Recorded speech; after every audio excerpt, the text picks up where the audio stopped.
So, we have decided that this trip is all about mushrooms.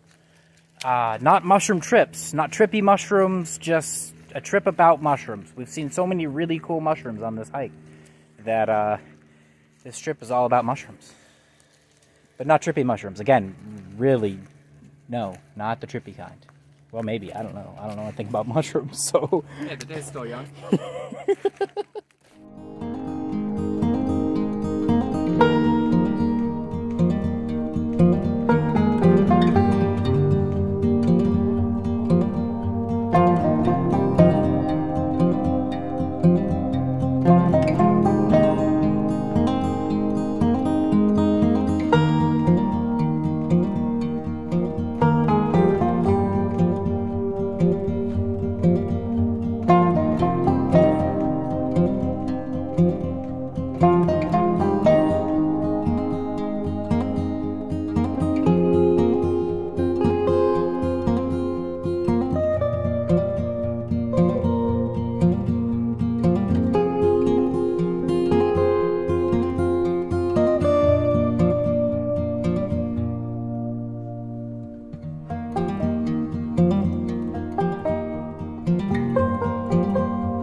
Alrighty, we are nearly there.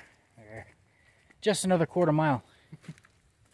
Yeah, probably less. But yeah, walking through this nice little oak hammock, which is a breath of fresh air after that little bit of a road hike. And although the road hike wasn't as bad as I was expecting it to be, it's like an old service road, but it's pretty. There's a nice little channel on the other side of it, and neat plants and stuff along it. So we got a kind of a nice little view of the St. John's during one portion, so can't complain too much there. But it's a long walk, and I'm already dreading the walk back to camp. So yeah, we'll see you at the river. There it is, right behind me. Very pretty. Also, we got here and there is there's an alligator on a log. It's way out there. You won't be able to see it, but that was kind of nice. You know, get to the end of the trail and river view with an alligator. So now we're gonna eat some lunch.